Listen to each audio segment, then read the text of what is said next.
सिंधु घाटी सभ्यता किससे संबंधित है? प्रागैतिहासिक युग से, ऐतिहासिक युग से, उत्तर ऐतिहासिक युग से, या फिर आद्य ऐतिहासिक युग से? इस प्रश्न का आंसर आप सभी भाई कमेंट करके बताएं कि सिंधु घाटी सभ्यता किससे संबंधित है, बताएं। देखिए, सिंधु घाटी सभ्यता की अगर हम बात करें तो यह आपकी कांस्य युगीन सभ्यता है। कैसी सभ्यता है? तो आप कहेंगे कांस्य युगीन सभ्यता है, ठीक है, कांस्य युगीन सभ्यता है। और इस सभ्यता को आद्य ऐतिहासिक सभ्यता कहा जाता है। क्या कहा जाता है? आद्य ऐतिहासिक सभ्यता, यानी कि option number D is your right answer है। ऑप्शन नंबर डी आपका करेक्ट आंसर हो जाएगा, ठीक है जी हाँ। और चलते हैं अगले प्रश्न की तरफ। हमारा अगला महत्वपूर्ण प्रश्न है, गोदावरी नदी के तट पर स्थित महाजनपद था। आपको बताना है कौन सा जनपद, महाजनपद गोदावरी नदी के तट पर स्थित था। कितने महाजनपद थे? तो आप कहें 16 महाजनपद थे। 16 में से 8 महाजनपद आपके उत्तर प्रदेश में स्थित हैं। यह भी आप अवश्य याद रखें, ठीक है। तो अगर हम बात करें कौन सा गोदावरी नदी के तट पर स्थित था, तो अस्मक, अस्मक आपका गोदावरी नदी के तट पर स्थित था। इसको भी आप याद रखिएगा, ठीक है। लेकिन इसके साथ ही साथ प्रश्न आपसे इस प्रकार से भी पूछा जा सकता है, निम्न में से कौन सा महाजनपद, कौन सा महाजनपद नर्मदा तथा गोदावरी, नर्मदा और गोदावरी, ठीक है, नर्मदा और गोदावरी नदियों के मध्य में स्थित था? तो भी आप कहेंगे क्या दोस्तों? अस्मक, ठीक है। अस्मक की राजधानी की अगर हम बात करें, बहुत ही प्रसिद्ध है, ठीक है।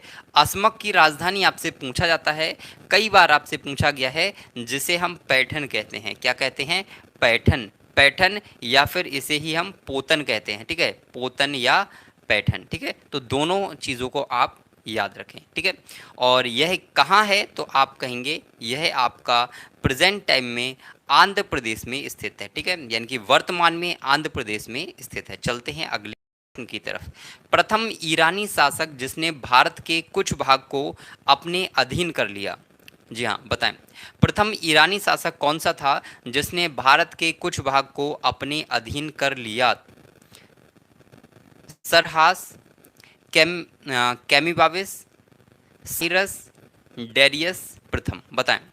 तो देखिए, यहाँ से प्रश्न आपका कभी कभी आ जाता है, इस प्रकार के प्रश्न कभी कभी आ जाते हैं, इसलिए कुछ प्रश्न हार्ड लेवल के भी रखने चाहिए। तो मैंने इस प्रश्न को रखा है, इसका आंसर हो जाएगा डेरियस प्रथम, ठीक है। जो डेरियस प्रथम है वह ईरानी शासक था, ने भारत के कुछ भाग को अपने अधीन कर लिया था। इसको भी आप याद रखें। इसका शासनकाल अगर आपसे पूछा जाए तो आप कहेंगे 522 से 486, ठीक है, ईसा पूर्व, 486 ईसा पूर्व। हालांकि इसके चांस बहुत कम है, लेकिन क्या पता आ जाए तो आप कहेंगे सर पता नहीं कहाँ से आ गया। तो पहले से ही आप तैयार रहें, ठीक है जी हाँ।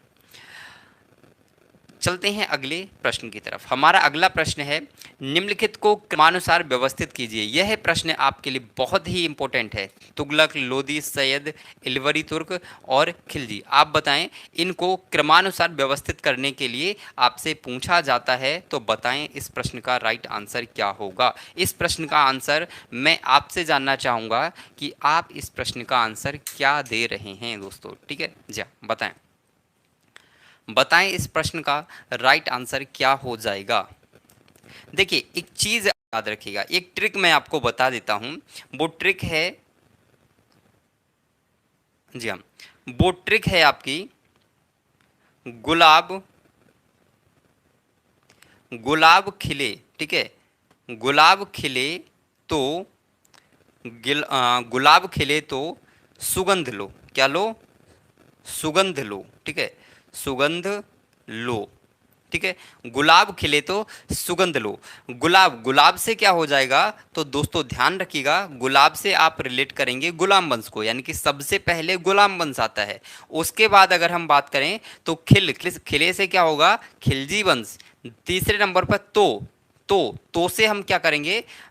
तो आप कर सकते हैं तुगलक वंश। तो से क्या हो जाएगा? तो आप कहें तुगलक वंश। और चौथा आपका है सुगंध, सुगंध से आप रिलेट करेंगे सैयद वंश को। और नेक्स्ट अगर हम बात करेंगे लो से हो जाएगा लोधी वंश, यानी कि अंतिम जो आपका वंश होगा वो आपका लोधी वंश हो जाएगा। तो इस प्रकार से आप याद रखिएगा, सबसे पहले कौन होगा, गुलाम वंश, खिलजी वंश, तुगलक वंश। ठीक है, देखिए सबसे पहले क्या आएगा, तो आप कहेंगे गुलाम वंश। गुलाम वंश कहाँ है, अच्छा गुलाम वंश तो दिया ही नहीं है, गुलाम वंश दिया ही नहीं है। अरे ये तो बहुत कन्फ्यूजन है, गुलाम वंश नहीं दिया, अरे टेंशन नहीं लेना है, गुलाम वंश को ही हम इलवरी तुर्क भी कहते हैं। तो नंबर 1 पे ये वाला हो जाएगा। प्रश्नों को याद रखिएगा, कॉपी पेन लेकर बैठिएगा साथ, ठीक है। इलवरी तुर्क को ही गुलाम वंश कहा जाता है, इसको आप याद रखें। अगला अगर हम बात करें तो दूसरे नंबर पे आ जाएगा, तो आप कहेंगे खिलजी वंश दूसरे नंबर पे आ जाएगा। तीसरे नंबर पे तो आप कहेंगे तुगलक वंश आ जाएगा। चौथे नंबर पे सैयद वंश आ जाएगा। पांचवें नंबर पे लोधी वंश आ जाएगा। यानी कि आप कहेंगे 4 5 4 5 3 1। देखो 4 5 3 1, यानी कि option number D is your right answer. D आपका करेक्ट आंसर हो जाएगा। जी हाँ, डी आपका करेक्ट आंसर हो जाएगा। और आई होप आपको ये ट्रिक भी बहुत अच्छी लगी होगी। सभी भाई बहन वीडियो को कमेंट करते रहें, ठीक है। वीडियो पर कमेंट करके अपना जो आंसर है वो बताते रहें कि आप प्रश्न का आंसर क्या दे रहे हैं, ठीक है। जी हाँ, शेरशाह का मकबरा कहाँ स्थित है, शेरशाह का मकबरा कहाँ स्थित है। देखिए शेरशाह का मकबरा कई बार आपसे पूछा जाता है, सासाराम में स्थित है, ठीक है, सासाराम में स्थित है। और सासाराम आपका कहाँ है, तो सासाराम बिहार में स्थित है, ठीक है, सासाराम बिहार में स्थित है, इसको भी आप याद रखें। और यह एक ऐसा मकबरा है जिसमें हिंदू मुस्लिम, ठीक है, हिंदू मुस्लिम दोनों जो आपकी कलाएं हैं, यानी कि शिल्प कला, हिंदू मुस्लिम जो शिल्प कला है, उन दोनों के बारे में दोनों का मिश्रण इसे कहा जाता है, ठीक है, दोनों का ही मिश्रण इसे कहा। कालिंजर के बारे में कुछ याद आया, अरे कालिंजर वही है, कालिंजर दुर्ग पर आक्रमण करते समय गोला फटने से क्या हुआ था कि गोला जब वापस आके लगा था शेरशाह सूरी के, तो उनकी मृत्यु हो गई थी, इसको भी आप याद रखिएगा। चलते हैं अगले प्रश्न की तरफ। हमारा अगला महत्वपूर्ण प्रश्न है, इनाम कमीशन की स्थापना किस वर्ष की गई थी। इनाम कमीशन, देखिए इनाम कमीशन की स्थापना किस वर्ष की गई थी, उससे पहले आपको जानना होगा कि जो आपका इनाम कमीशन है वो किसके कार्यकाल में स्थापना की गई थी। तो कार्यकाल किसका था, यानी कि किसके समय में, तो आप कहेंगे लॉर्ड डलहौजी, ठीक है, लॉर्ड डलहौजी के समय में, लॉर्ड डलहौजी के समय में इनाम कमीशन की स्थापना की गई थी। और कब की गई, तो आप कहेंगे 1852 ईस्वी में, ठीक है, 1852। Option number C is your right answer, इसको भी आप याद रखें। अच्छा, इसका उद्देश्य क्या था, इसका उद्देश्य क्या था, तो इसका उद्देश्य था भूमि कर रहित, यानी कि जो भूमि कर नहीं दे रहे हैं, ऐसी जागीर जो भूमि कर रहित हैं, भूमि कर जिनसे नहीं मिल रहा है, उनको पता करना और उनको जिसके अंडर में है उससे छीन लेना, यह इसका उद्देश्य था, इसको भी आप याद रखिएगा। चलते हैं अगले प्रश्न की तरफ। पूना में होम रूल लीग की स्थापना कब की गई थी, सॉरी किसने की, होम रूल लीग की स्थापना किसने की, उससे पहले आप याद रखिएगा होम रूल लीग की स्थापना कब की गई, तो आप कहेंगे 28 अप्रैल, ठीक है, 28 अप्रैल 1916, 28 अप्रैल 1916 को पूना में होम रूल लीग की स्थापना किसके द्वारा की गई थी, तो आप कहेंगे किसके द्वारा, जी हाँ बताएं, बाल गंगाधर तिलक के द्वारा। आप सभी लोग जानते हैं बाल गंगाधर तिलक के द्वारा पूना में होम रूल लीग की स्थापना की गई थी 28 अप्रैल 1916 को, 28 अप्रैल 1916 को, इसको भी आप याद रखें। अच्छा, एक प्रश्न आपसे और पूछा जाएगा, यहाँ पर अभी तो पूना की बात की गई थी, पूना की जगह पर मैं अगर मद्रास लिख दूं तो आपका आंसर क्या हो जाएगा, पूना की जगह अगर मैं यहाँ मद्रास लिख दूं तो आपका आंसर हो जाएगा एनी बेसेंट, ठीक है, एनी बेसेंट, एनी बेसेंट इस प्रश्न का आंसर हो जाएगा। यदि पूछा जाए कि मद्रास में होम रूल लीग की स्थापना किसने की, तो आप कहेंगे एनी बेसेंट के द्वारा, और जो टाइम पीरियड था वो भी आपका 1916 ही था। इस प्रश्न को भी अवश्य याद रखें। चलते हैं अगले प्रश्न की तरफ, ठीक है। इस क्लास का यदि आपको पीएफ चाहिए तो आप हमारे टेलीग्राम चैनल को ज्वाइन कर सकते हैं, लिंक आपको वीडियो के डिस्क्रिप्शन में मिल जाएगी, आप वहां से फ्री ऑफ कॉस्ट इन्हें डाउनलोड कर पाएंगे। कुछ बुक्स भी मैं वहाँ पे प्रोवाइड कर दी हैं, ठीक है, तो आप उन्हें भी डाउनलोड कर सकते हैं। भारतीय राष्ट्रीय कांग्रेस के किस अधिवेशन की अध्यक्षता गांधी जी ने की थी, किसकी अध्यक्षता गांधी जी ने की? अरे भैया, बच्चा बच्चा जानता है, सभी लोग जानते हैं, बेलगांव अधिवेशन। लेकिन कब? कब? तो आप कहेंगे 1924 में। ठीक है, 1924 का जो अधिवेशन था, बेलगांव अधिवेशन, इसमें गांधी जी ने प्रथम बार अध्यक्षता की थी। अच्छा, चलिए एक प्रश्न मैं अब आपसे पूछता हूं, गांधी जी ने किस अधिवेशन में सर्वप्रथम भाग लिया था? तो आप कहेंगे 1901। ठीक है, 1901 के कलकत्ता अधिवेशन में प्रथम बार, सबसे पहली बार गांधी जी ने भाग लिया था। इस प्रश्न को भी आप याद रखें। ठीक है, चलते हैं अगले प्रश्न की तरफ। हमारा अगला प्रश्न है, सुभाष चंद्र बोस ने किस देश की सहायता से द फ्री इंडिया सेंटर का गठन किया था? The free India centre. देखिए, फ्री इंडिया सेंटर अगर आपसे पूछा जाए तो 1941 में। कब? तो आप कहेंगे 1941 में सुभाष चंद्र बोस ने द फ्री इंडिया सेंटर का गठन जर्मनी की सहायता से किया था। ठीक है, जर्मनी की सहायता से किया था, इसको भी आप याद रखें। अच्छा, इसके साथ साथ सुभाष चंद्र बोस का नाम आया तो आपको याद आया 1938 और 1939। ठीक है, 1938 और 1939 कुछ याद आया?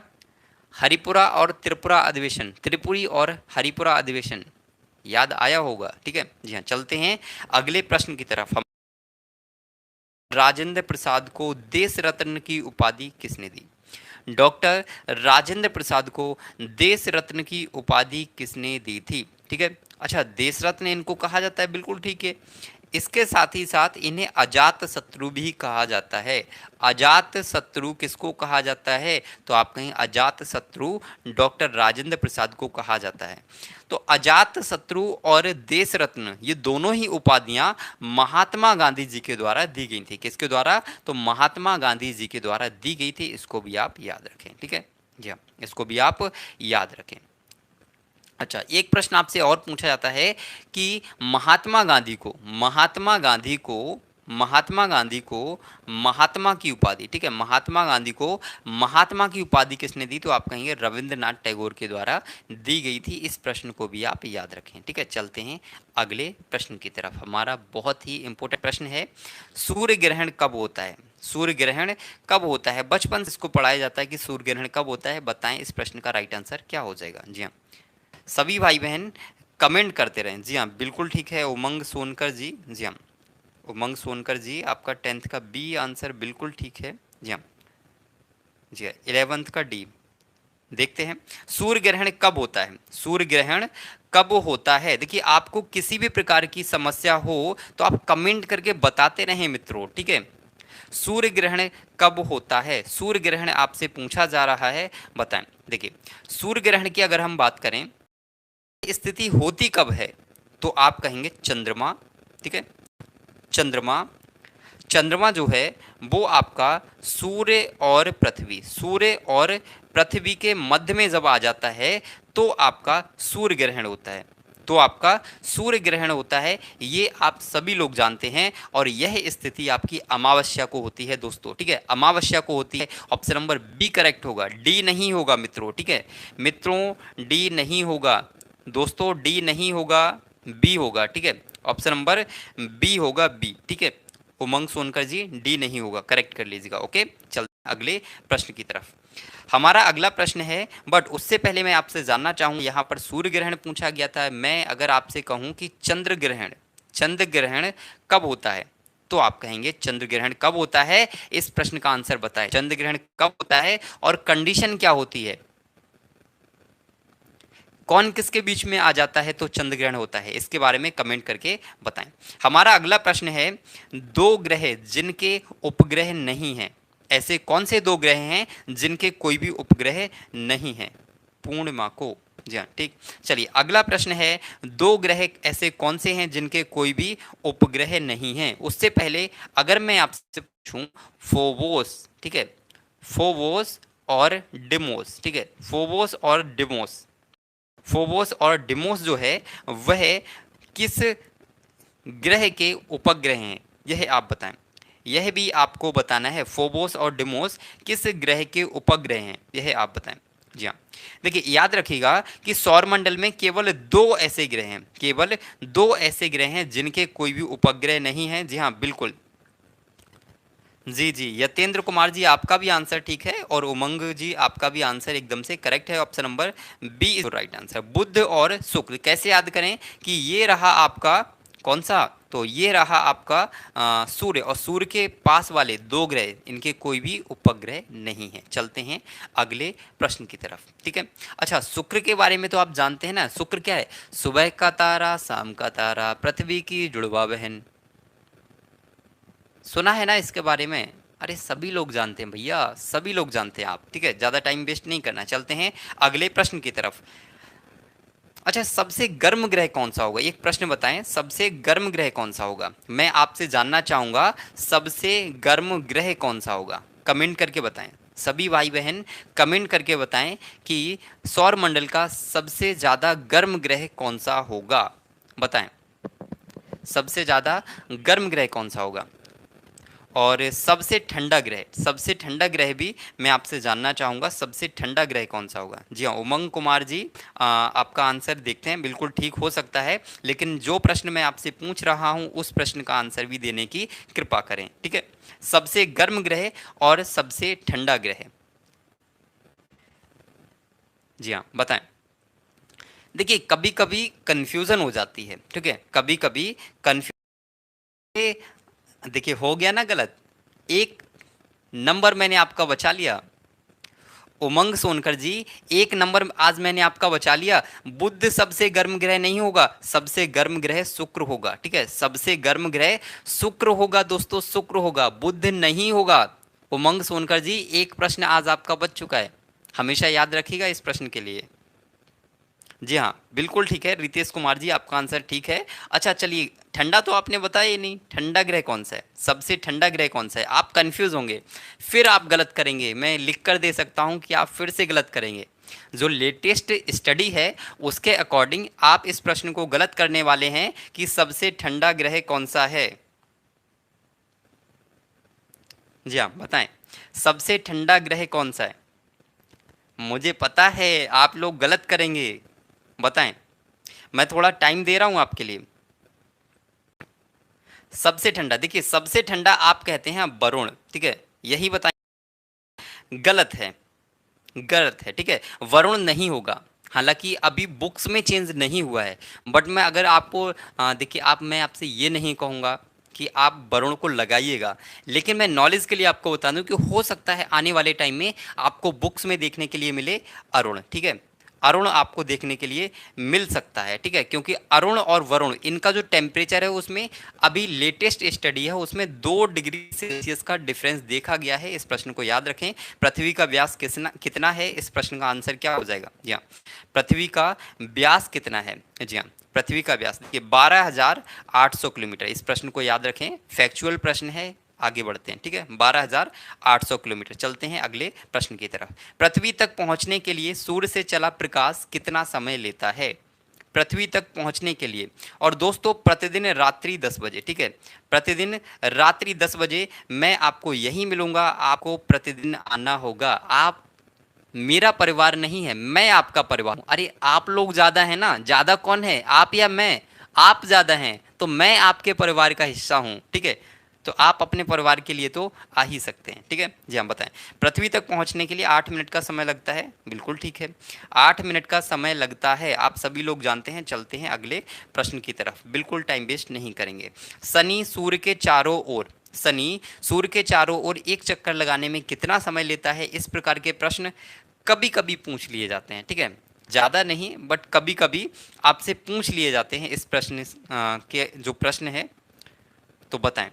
शनि जो है देखिए याद रखिएगा 29.5 वर्ष, ठीक है, 29.5 वर्ष आप रखिएगा। Option number C is your right answer. Ritesh Kumar ji answer correct है आपका, और जी हाँ जितने भी भाई बहन हैं करेक्ट आंसर, ठीक है। चलते हैं अगले प्रश्न की तरफ। हमारा अगला प्रश्न है गेट। गेट से क्या अभिप्राय है? गेट का फुल फॉर्म कई बार आपसे पूछा गया है, कई बार एग्जाम्स में आपसे पूछा गया है कि गेट का फुल फॉर्म क्या होगा। Global agreement on trade and tariff, general agreement on trade and tariff, global agreement on trade and tariff, general agreement on trade and tariff. जी हाँ बताएं। तो देखिए यहाँ पे ये वाला देखिए ग्लोबल नहीं होगा, ग्लोबल जिसमें है वो तो काट दीजिएगा, यानी कि फर्स्ट एंड थर्ड ये तो कट हो जाएगा।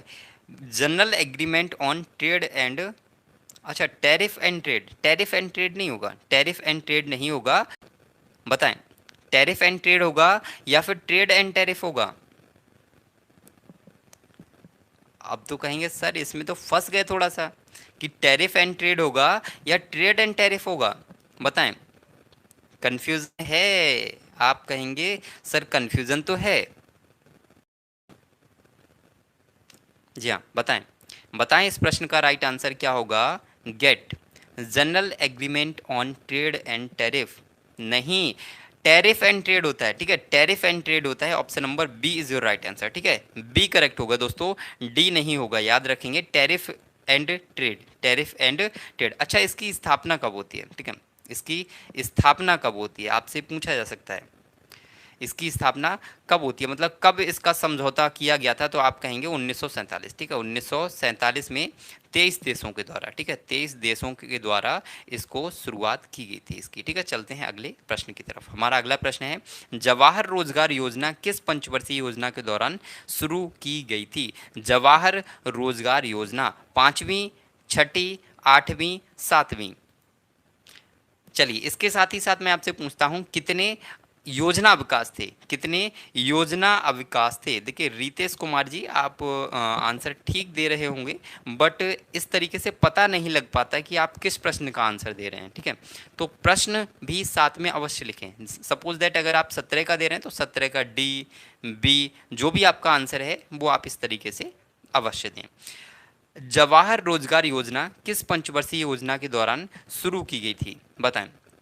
तो इसके लिए आपको पता होना चाहिए कब शुरू की गई थी, तो आप कहेंगे 1989 में, ठीक है 1989। अब 1989 मैंने बता दिया, तो अब आप समझ चुके होंगे कि सातवीं पंचवर्षीय योजना, ठीक है सातवीं पंचवर्षीय योजना में जवाहर रोजगार योजना की शुरुआत की गई थी, ठीक है जी हाँ हाँ, ठीक है ठीक है ठीक है। चलते हैं अगले प्रश्न की तरफ। हमारा अगला प्रश्न है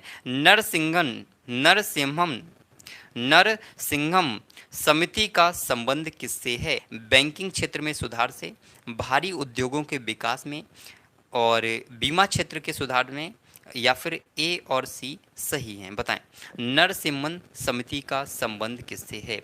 नरसिम्हन समिति, देखिए नरसिम्हन समिति की अगर हम बात करें तो इस प्रश्न का बहुत ही महत्व है। ऑप्शन नंबर डी 18 का डी, 18 का डी। अच्छा देखते हैं भाई रितेश कुमार जी आपका आंसर करेक्ट है या नहीं, अभी देखते हैं। जी हाँ क्या डी होगा, अरे नहीं होगा रितेश कुमार जी, आंसर गलत हो जाएगा आपका, ठीक है। देखिए हमेशा आप याद रखिएगा जहां पर एक से अधिक ऑप्शन हो वो हमेशा ठीक नहीं होता, कभी कभी गलत भी हो जाता है। नरसिम्हन समिति का संबंध बैंकिंग क्षेत्र में सुधार से है, ठीक है बैंकिंग क्षेत्र में सुधार से है, और यह आपका लगभग 1991 में इसका गठन किया गया था। ये जो समिति थी वो 1991 में गठित की गई थी, इसको याद रखें, ठीक है जी हाँ इसको याद रखें। ऑप्शन नंबर ए करेक्ट होगा, ठीक है ऑप्शन नंबर ए करेक्ट होगा। चलते हैं अगले प्रश्न की तरफ। हमारा अगला प्रश्न है, बट उससे पहले यदि अभी तक आपने वीडियो को लाइक नहीं किया है तो वीडियो को लाइक दोस्तों अवश्य कर दीजिएगा। मैं आपके परिवार का हिस्सा हूं, अरे आप मुझे अपना छोटा भाई, बड़ा भाई, अपना मित्र, अपना गुरु, आप कुछ भी समझ सकते हैं, ठीक है बस अपने परिवार का हिस्सा मानिए मुझे, और वीडियो को एक बार शेयर कर दीजिएगा दोस्तों, ठीक है। बताएं 8 नवंबर 2016 को मोदी सरकार द्वारा क्या घोषणा की गई थी। 2016 की अगर हम बात करें तो उस समय सभी लोग परेशान हो गए थे, लाइन में लगे लगे कह रहे थे कि सर अब क्या किया जाए, अब क्या किया जाए। अरे जनधन योजना होगा क्या, बताएं क्या जनधन योजना होगा।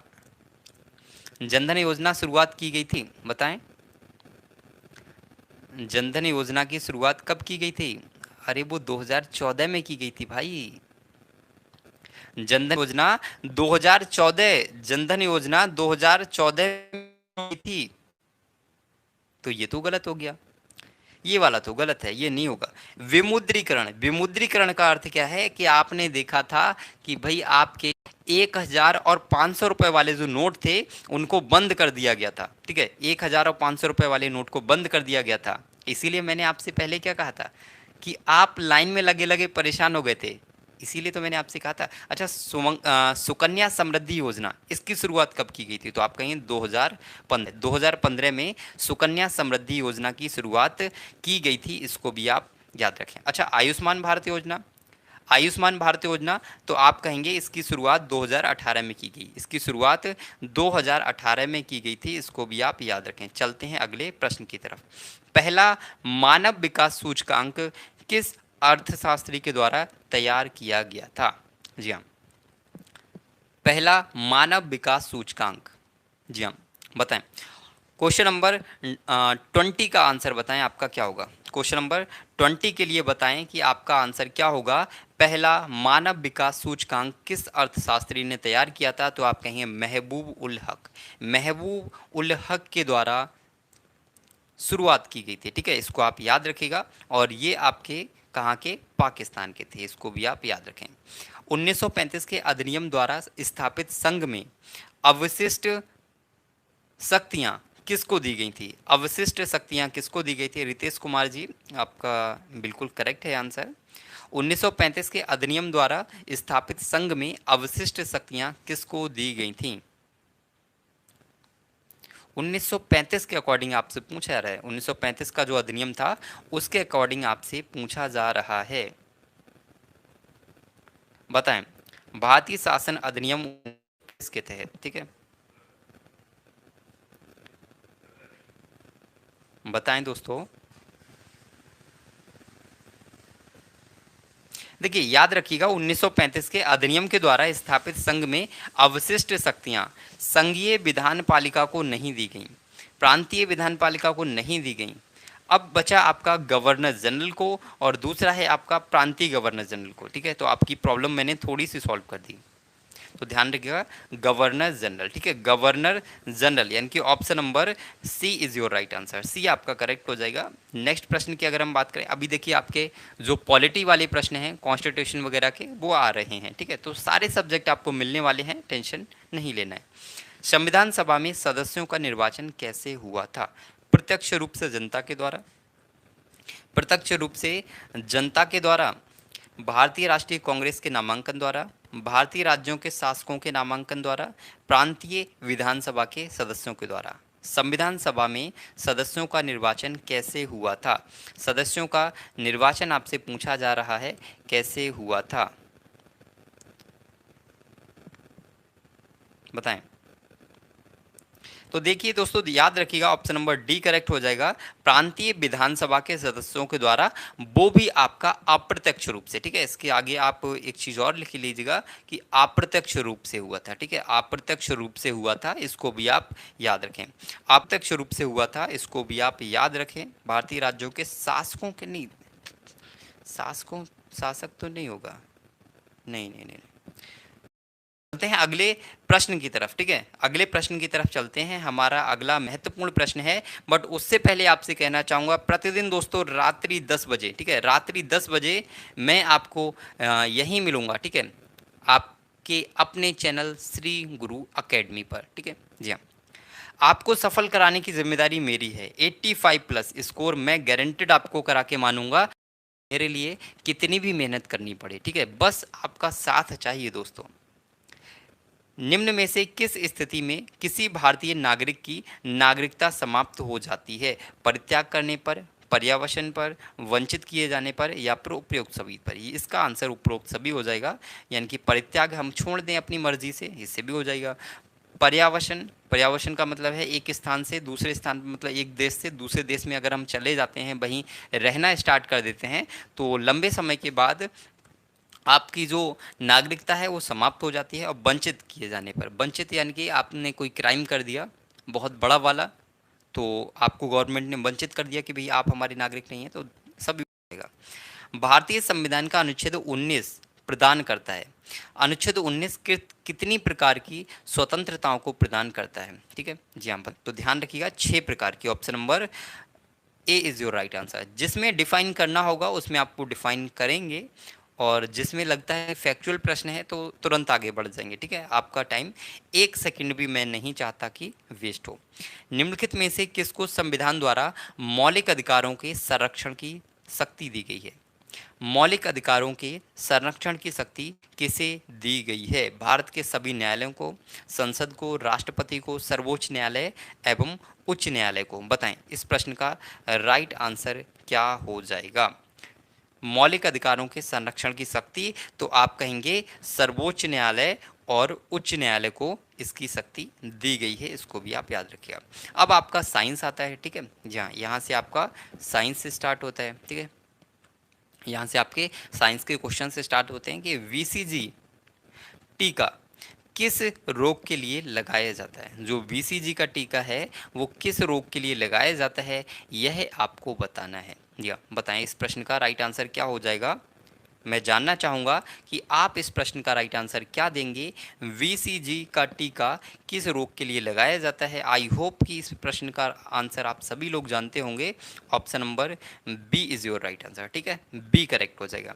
अच्छा, ये तो हो गया। पोलियो के लिए कौन सा टीका लगाया जाता है? पोलियो के लिए कौन सा टीका लगाया जाता है? तो आप कहेंगे ओपीवी। ठीक है, ओपीवी। अब ये ओपीवी क्या है? तो आप कहेंगे oral polio vaccine. Oral polio vaccine, इसको आप याद रखिएगा, जो आप 2 बूंद जिंदगी की पीते हैं। ठीक है, वही वाला। नेक्स्ट अगर हम बात करें क्या खसरा के लिए भी लगता है, तो आप कहें बिल्कुल। खसरा के लिए क्या होता है? रूबेला। रूबेला। ठीक है, खसरा के लिए जो टीका लगता है उसे रूबेला कहा जाता है। अच्छा, टिटनेस के लिए कौन सा लगता है? फिर टिटनेस के लिए कौन सा लगता है? तो आप कहेंगे टिटवैक लगता है। ठीक है, टिटवैक नाम का जो टीका है वो आपका टिटनेस के लिए लगता है। इसको भी आप याद रखें। ठीक है, तो पोलियो के लिए ओपीवी। ओपीवी का मीन्स क्या है? Oral polio vaccine. ठीक है, क्षय रोग के लिए वीसीजी, रूबेला खसरा के लिए, और टिटवैक टिटनेस के लिए। ठीक है, चलते हैं अगले प्रश्न की तरफ। डायोड वह प्रयुक्ति है जो धारा को क्या करती है? एक दिशा में प्रवाहित होने देती है, दोनों दिशाओं में प्रवाहित होने देती है, किसी भी दिशा में प्रवाहित नहीं होने देती, या फिर उपर्युक्त में से कोई नहीं। डायोड वह प्रयुक्ति है जो धारा को, बताएं। देखिए, डायोड वह प्रयुक्ति है जो धारा को एक दिशा में, किसमें? एक दिशा में प्रवाहित होने देती है। ठीक है, option number A is your right answer. चलते हैं अगले प्रश्न की तरफ। निम्नलिखित में से कौन रेडियोधर्मी नहीं है? Uranium, lead, francium, thorium. कौन सा रेडियो नहीं है? कौन सा रेडियोधर्मी नहीं है? तो याद रखिएगा, यूरेनियम है तो आप कहीं बिल्कुल है, फ्रांसियम है, थोरियम ये भी होगा, लेकिन लेड आपका रेडियोधर्मी नहीं है, यानी कि यही हो जाएगा आपका लेड प्रश्न का राइट आंसर। ठीक है, क्योंकि इसमें पूछा गया है नहीं। चलते हैं अगले प्रश्न की तरफ। हमारा अगला प्रश्न है नाइक्रोम। नाइक्रोम निम्नलिखित में से किसकी मिश्र धातु है? मिश्र धातुओं से संबंधित आपसे प्रश्न कई बार पूछा जाता है, तो बताएं कि नाइक्रोम किसकी मिश्र धातु है, या नाइक्रोम बनाने के लिए क्या क्या मिक्स किया जाता है। अच्छा, उससे पहले पीतल के बारे में बताएं। पीतल, अरे पीतल मतलब पिताजी। पीतल मतलब पिताजी। पी से क्या हो जाएगा? पीतल। ता से क्या हो जाएगा? तो आप कहें तांबा। ता से तांबा। और जी से क्या हो जाएगा? तो आप कहें जस्ता। ठीक है, यानी कि पीतल किससे बना है? पिताजी से बना है। पी से पीतल, ता से तांबा, जा से जस्ता। बस इजी है। इजी दोस्तों, इससे ज्यादा इजी क्या होगा? तो पीतल आप समझ गए ना, पीतल किससे मिलकर बना है? इससे मिलकर बना है। नाइक्रोम आपसे पूछा जाए तो आपने निकिल और क्रोमियम से मिलकर बना है। ठीक है, नाइक्रोम आपका निकिल और क्रोमियम से मिलकर बना है। अच्छा, एक और बताइएगा, कांसा। कांसा किससे मिलके बना है? कांसा किससे मिलके बना है? तो कांसा आपका तांबा और टिन से मिलके बना है। ठीक है, तांबा और टिन से मिलकर कांसा बना हुआ है। इसको भी आप याद रखिएगा। अच्छा, एंटीमनी, तांबा तथा टिन, यहाँ पे ये वाला दे रखा है, ये वाला, इसका क्या होगा फिर? इससे मिलकर भी कुछ बनता है? तो बिल्कुल दोस्तों, इससे मिलकर भी क्या बनता है? ब्रिटेनिया बनता है। ठीक है, ब्रिटेनिया जो है वो इन सभी धातुओं से मिलकर बनता है। तो चलते हैं अगले प्रश्न की तरफ। वयस्क पुरुषों में मस्तिष्क का औसत भार कितना होता है? 1542 ग्राम, 1198 ग्राम, 1336 ग्राम, 1232 ग्राम। बताएं वयस्क पुरुषों में मस्तिष्क का औसत भार कितना होता है। तो इसके साथ ही साथ ये भी याद रखें कि आपका जो पुरुष और महिला जो है उन दोनों के भार में अंतर होता है, उन दोनों के मस्तिष्क के भार में अंतर होता है। कितना अंतर होता है, तो पुरुष का हो जाता है आपका 1336, पुरुष का 1336 और महिला का कितना होता है, तो महिला का होता है आपका 1198। ठीक है, 1198 ग्राम महिला में होता है और 1336 ग्राम वयस्क पुरुषों में होता है। ठीक है, चलते हैं अगले प्रश्न की तरफ। हमारा अगला प्रश्न है, अब आपका हिंदी के कुछ प्रश्न हैं। देखिए आपको सिर्फ ग्राफ वाले प्रश्न नहीं मिलेंगे। ठीक है, जो ग्राफ वाले प्रश्न हैं उनके लिए मैं अलग से वीडियो लेके आऊँगा और इतने सारे ग्राफ आपको करा दूंगा, इतने सारे ग्राफ करा दूंगा कि आपका एक भी प्रश्न इससे बाहर नहीं जाएगा। अब इससे ज़्यादा मैं क्या ही कहूँ। ठीक है, चंद्रोदय का संधि विच्छेद बताइएगा, चंद्रोदय का संधि विच्छेद बताइएगा दोस्तों, चंद्रोदय का संधि विच्छेद क्या हो जाएगा। मुझे लग रहा है कि सभी भाई बहनों को नींद आने लगी है क्या। अरे नींद आने लगी क्या भाइयों। अगर नींद नहीं आ रही है तो अपने जागने का सबूत भी दीजिएगा। कैसे, अरे भाई हो ना, कमेंट के तो बता ही सकते हो, लाइव कमेंट करते रहेगा। ठीक है, कि आप किस प्रश्न का आंसर कौन सा दे रहे हैं। ठीक है, इतनी जल्दी नहीं सोइएगा। देखिए बताएं चंद्रोदय, चंद्रोदय की अगर हम बात करें 55 का बी, 56 का बताइएगा, 56 का। ठीक है, चंद्रोदय का संधि विच्छेद क्या होगा, चंद्रोदय का संधि विच्छेद क्या होगा, तो आप कहें चंद्र प्लस उदय, चंद्र प्लस उदय इस प्रश्न का राइट आंसर हो जाएगा। B is your right answer, B is your right answer. ठीक है, बी आपका करेक्ट हो जाएगा। चलते हैं अगले प्रश्न की तरफ। अवनी शब्द का विलोम है, अवनी शब्द का विलोम क्या होगा। जी हाँ बताएं, अवनी शब्द का विलोम क्या होगा, बताएं अवनी शब्द का विलोम क्या होगा। ओके ओके ओके ठीक है, चलिए बताएं अवनी शब्द का विलोम क्या होगा।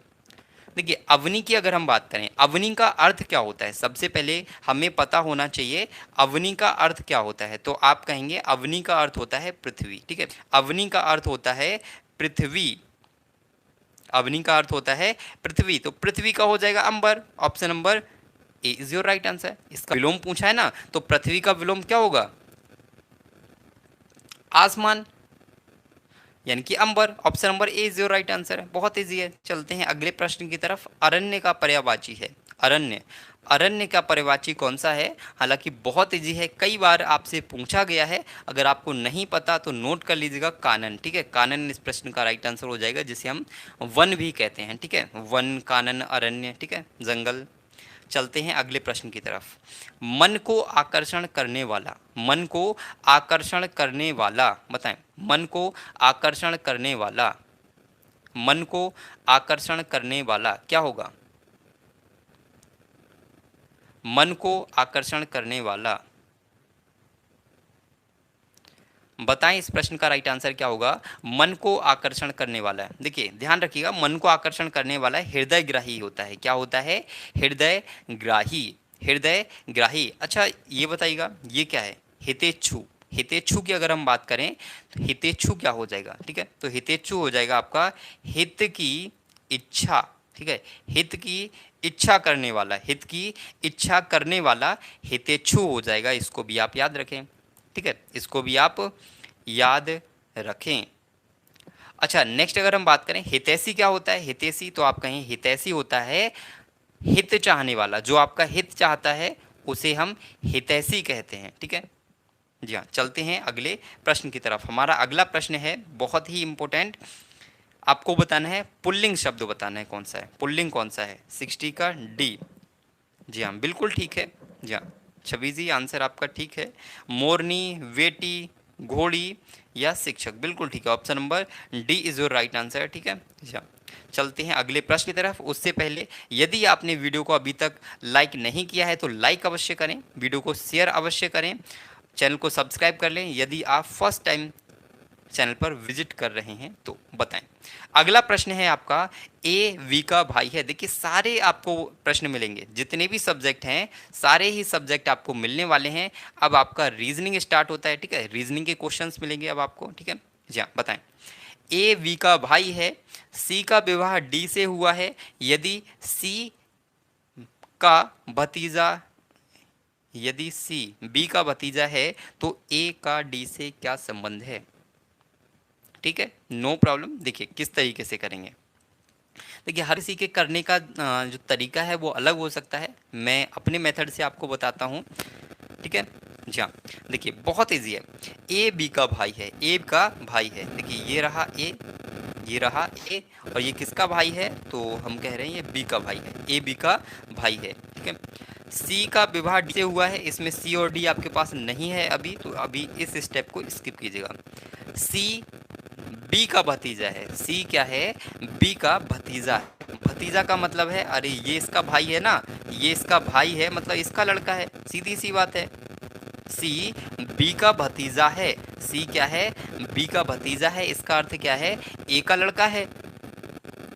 सी का विवाह डी से हुआ है, सी का विवाह किससे हुआ है, सी का विवाह भैया डी से हुआ है, सी का विवाह डी से हुआ है, ये इसकी पत्नी हो गई। अब पूछा क्या गया है, ए का डी से क्या संबंध है, ए का डी से क्या संबंध है। अरे भैया कहते हैं ना, खोदा पहाड़ निकली चुई। अरे इतनी मेहनत करने के बाद ये प्रश्न पूछ रहा है कि ए का डी से क्या संबंध है, ए का डी से क्या संबंध है, यानी कि डी ए को क्या कहेगा, डी ए को क्या कहेगा, तो ससुर कहेगा। क्या कहेगा, ससुर कहेगा। अरे ये इसकी पत्नी है ना, तो अपने पति के बापूजी को क्या बोलेगी, ससुर। Option number A is your right answer, ठीक है, ए आपका करेक्ट हो जाएगा, ससुर। Option number A is your right answer. I hope कि आपको समझ आया होगा, अगर समझ आया हो तो एक बार थम्स अप कर दीजिएगा, ठीक है। समझ आया हो तो एक बार थम्स अप कर दीजिएगा और बताइएगा नेक्स्ट प्रश्न का आंसर। यदि 3 दिसंबर 2000 ईस्वी को रविवार था तो 3 जनवरी 2001 का कौन सा दिन था। आपको बताना है, यदि 3 दिसंबर 2000 को रविवार था तो 3 जनवरी 2001 को कौन सा दिन था, यह आपको बताना है। आप इस प्रश्न का आंसर दें, तब तक मैं थोड़ा सा वाटर पी लेता हूँ, ठीक है। जी हाँ, आप इस प्रश्न का आंसर करें।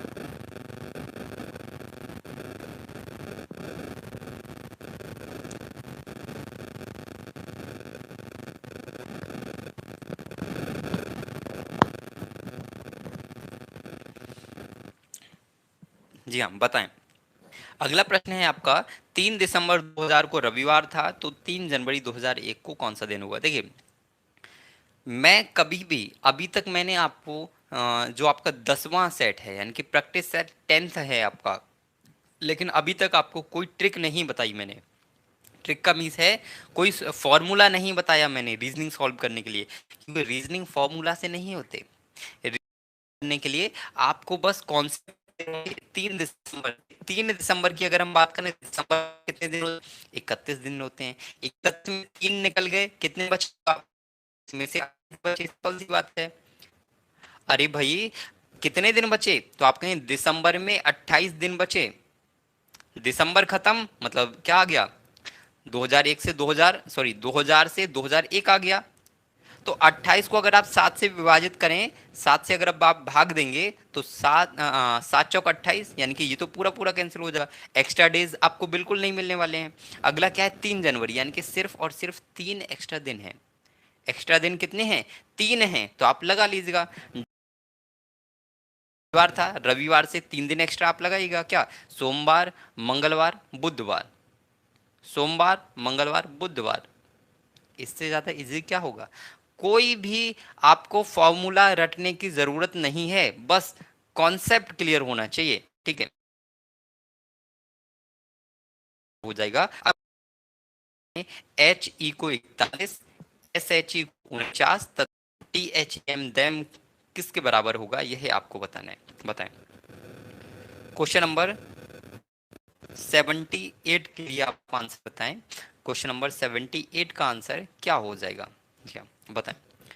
क्वेश्चन नंबर 78, देखिए यहां पर इसके लिए आपको क्या करना पड़ेगा, थोड़ा सा ये जो प्रश्न है ना, घुमाया गया है आपको, एक बार में समझ नहीं आएगा आपको।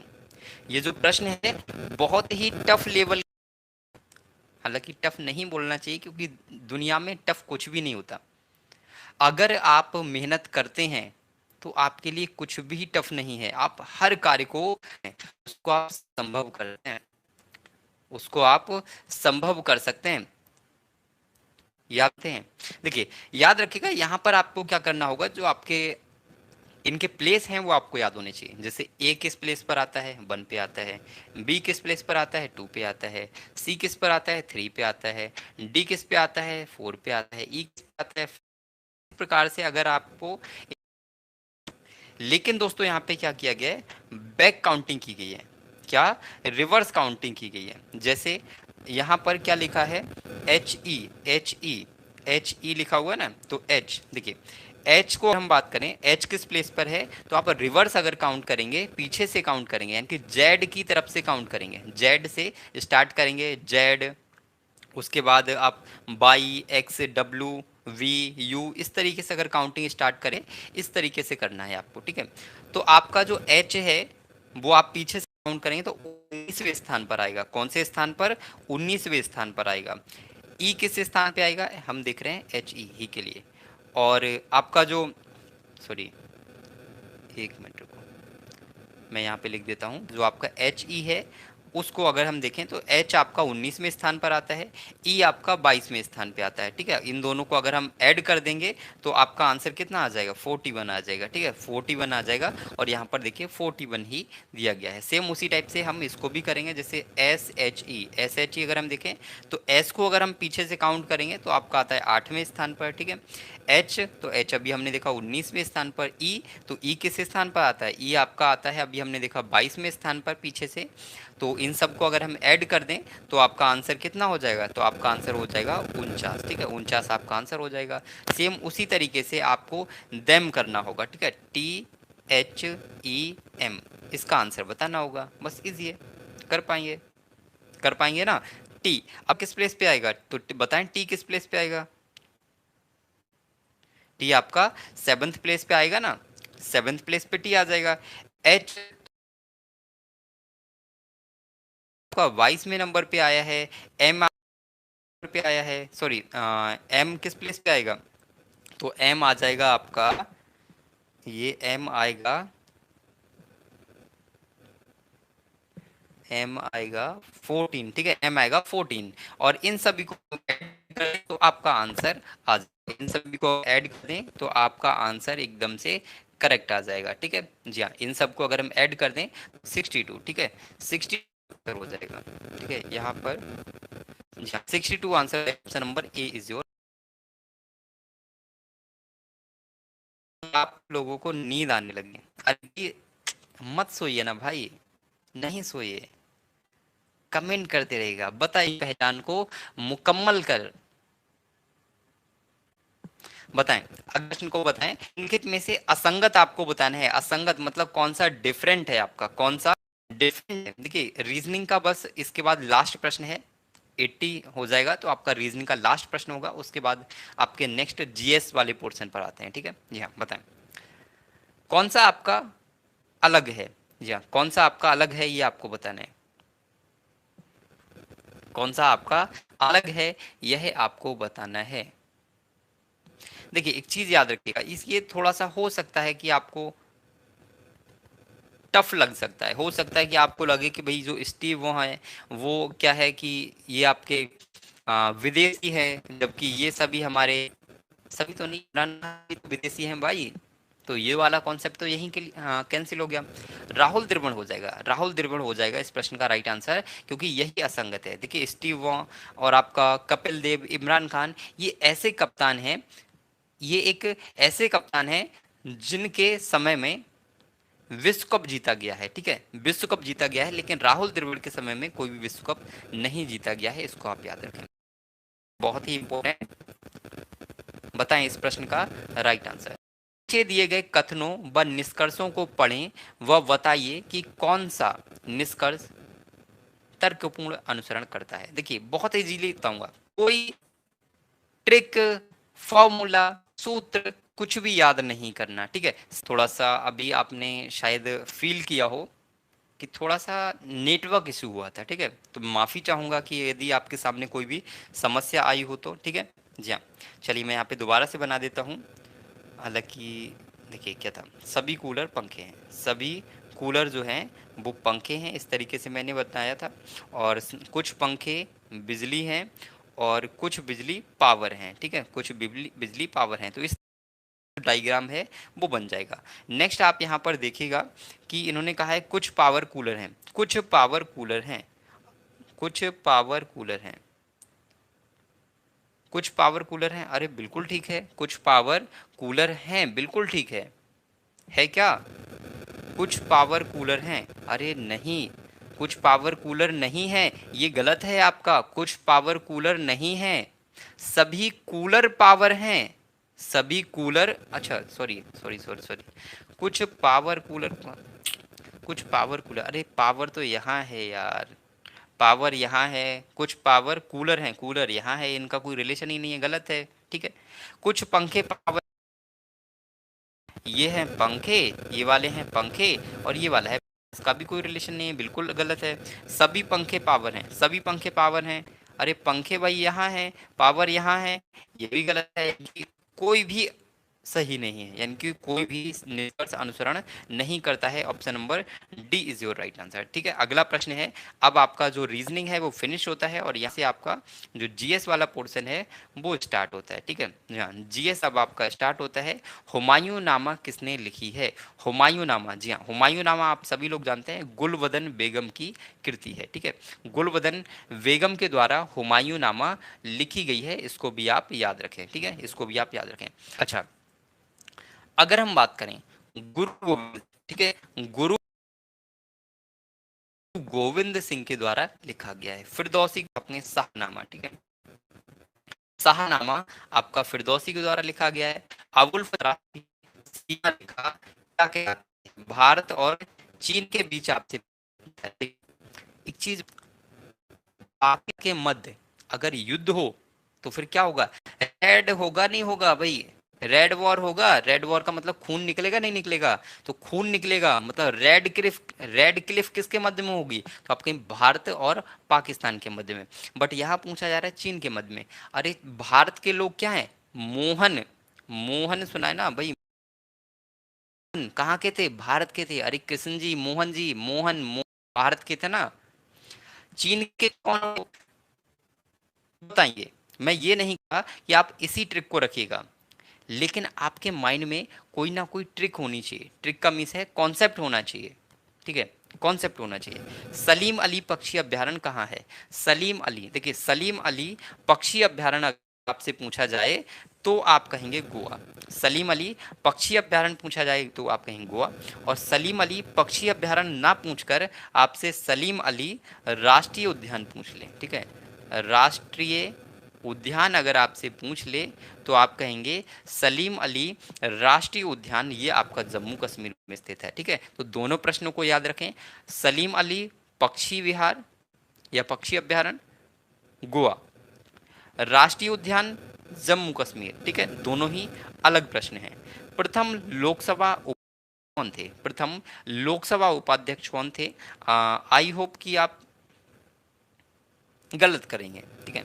बहुत सारे भाई बहन जल्दबाजी में इस प्रश्न का आंसर देते हैं मीरा कुमार, जो कि गलत है, ठीक है, जो कि गलत है। मैं आपको फिर से बता रहा हूं, यह आपका गलत है। गलत क्यों है?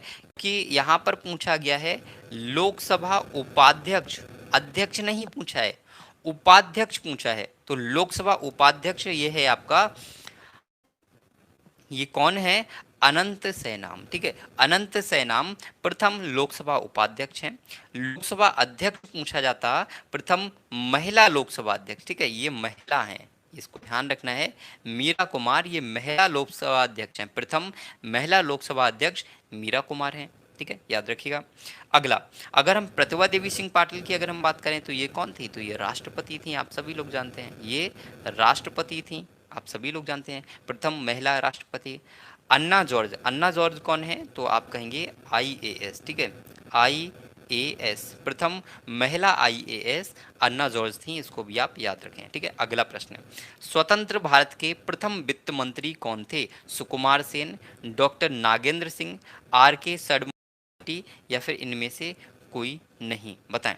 प्रथम वित्त मंत्री आपसे पूछा जा रहा है, तो प्रथम वित्त मंत्री RK सडमुखम सेट्टी थे, RK सडमुखम सेट्टी। और आपसे इस प्रकार से भी प्रश्न पूछा है कि ऐसे कौन से प्रथम भारतीय थे स्वतंत्र भारत के जिनके समय में पहली बार बजट प्रस्तुत किया गया? तो आप कहिए RK सडमुखम सेट्टी। तो इस प्रकार से भी आपसे प्रश्न पूछा जा सकता है। अच्छा, सुकुमार सेन कौन थे? तो आप कहेंगे चुनाव आयुक्त। ठीक है, चुनाव आयुक्त, प्रथम चुनाव आयुक्त। ठीक है, आयुक्त सुकुमार सेन थे, इनको भी आप याद रखें। अच्छा, डॉक्टर नागेंद्र सिंह कौन थे? डॉक्टर नागेंद्र सिंह कौन थे? तो ये एक ऐसे पर्सन हैं जो बहुत इंपॉर्टेंट हैं। क्यों? क्योंकि अंतर्राष्ट्रीय न्यायालय में प्रथम भारतीय न्यायाधीश डॉक्टर नागेंद्र सिंह थे, इसको भी आप याद रखें। चलते हैं अगले प्रश्न की तरफ। नागालैंड की आधिकारिक भाषा कौन सी है? तो नागालैंड की आधिकारिक भाषा नागा नहीं होगी, क्या होगी? अंग्रेजी। ठीक है, हो सकता है कभी कभी आपको नागा लिख कर देता है, ठीक है, तो कंफ्यूज नहीं होना है। नागालैंड की आधिकारिक भाषा अंग्रेजी है। ठीक है, अंग्रेजी है, याद रखिएगा। ओके, याद रहेगा ना? जी हाँ।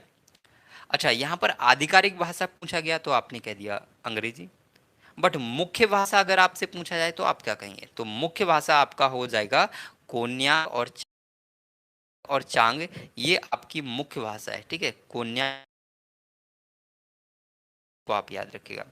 मिजो, ये मिजोरम की भाषा है। मिजो, ये आपकी मिजोरम की भाषा है। ठीक है, मिजो आपकी, ये आपकी मिजोरम की भाषा है। इन सभी प्रश्नों को भी याद रखें। मोतियों का द्वीप किसे कहा जाता है? मोतियों का द्वीप किसे कहा जाता है? बहुत ही इंपॉर्टेंट है कि मोतियों का द्वीप बहरीन को कहा जाता है। मोतियों का द्वीप बहरीन को कहा जाता है। दोस्तों, थोड़ी देर की और बात है, सिर्फ 3 क्वेश्चन बचे हुए हैं। ठीक है, ओनली 3। इतनी आपने मेहनत की है तो इन 3 प्रश्नों को और लेके जाइएगा। ठीक है, 90 प्रश्न करेंगे आज हम। मोतियों का द्वीप किसे कहा जाता है? तो बहरीन को कहा जाता है। चलते हैं अगले प्रश्न की तरफ। हमारा अगला प्रश्न है, ज्ञानपीठ पुरस्कार सर्वप्रथम किस हिंदी लेखक को दिया गया? ज्ञानपीठ पुरस्कार सर्वप्रथम किस हिंदी लेखक को दिया गया, यह आपको बताना है। तो याद रखिएगा, प्रथम ज्ञानपीठ पुरस्कार प्राप्त करने वाले जो हिंदी लेखक थे, सुमित्रा नंदन पंत जी थे। कौन? सुमित्रा नंदन पंत जी थे, इसको भी आप याद रखें। ठीक है। अच्छा, ज्ञानपीठ पुरस्कार, ज्ञानपीठ पुरस्कार पाने वाली प्रथम महिला कौन सी थी? तो अगर महिला पूछा जाए, प्रथम महिला आपसे पूछा जाए जिन्हें ज्ञानपीठ पुरस्कार मिला, तो आप कहेंगे आशा देवी, आशापूर्णा देवी। लेकिन यहाँ पर महिला नहीं कहा गया है, प्रथम हिंदी लेखक आपसे पूछा गया है। ज्ञानपीठ पुरस्कार पाने वाले प्रथम हिंदी लेखक कौन है? तो आप कहेंगे सुमित्रा नंदन पंत जी। भारत निर्वाचन आयोग की स्थापना कब की गई थी? भारत निर्वाचन आयोग की स्थापना कब की गई थी? तो आप कहेंगे 1950। ठीक है, यानी कि 25 जनवरी, ये वाला होगा, 26 जनवरी नहीं होगा, 25 जनवरी 1950 को निर्वाचन आयोग की स्थापना की गई थी। चलते हैं अगले प्रश्न की तरफ। हमारा अगला महत्वपूर्ण प्रश्न है, भारत के किस राज्य में महिला मुख्यमंत्री कभी नहीं बनी? भारत के किस राज्य में आज तक कोई भी महिला मुख्यमंत्री नहीं बनी है? तो आप कहेंगे महाराष्ट्र में महिला मुख्यमंत्री नहीं बनी है, इसको भी आप याद रखें। और आई होप कि वीडियो आपको अच्छा लगा होगा, और अगर अच्छा लगा हो तो दोस्तों वीडियो को लाइक करें, चैनल को सब्सक्राइब करें यदि आप यहाँ पे नए हैं तो, और वीडियो को शेयर अवश्य करें अपने मित्रों के साथ, अपने भाई बहनों के साथ। ठीक है, तो चलिए आज के लिए बस इतना ही रखते हैं, फिर मिलते हैं कल वही रात्रि 10 बजे। ठीक है, तो आप सभी लोग तैयार रहिएगा, प्रतिदिन मिलेंगे यहीं आपके अपने चैनल श्री गुरु एकेडमी पर। ठीक, तो चलिए दोस्तों, बाय बाय, जय हिंद, वंदे मातरम।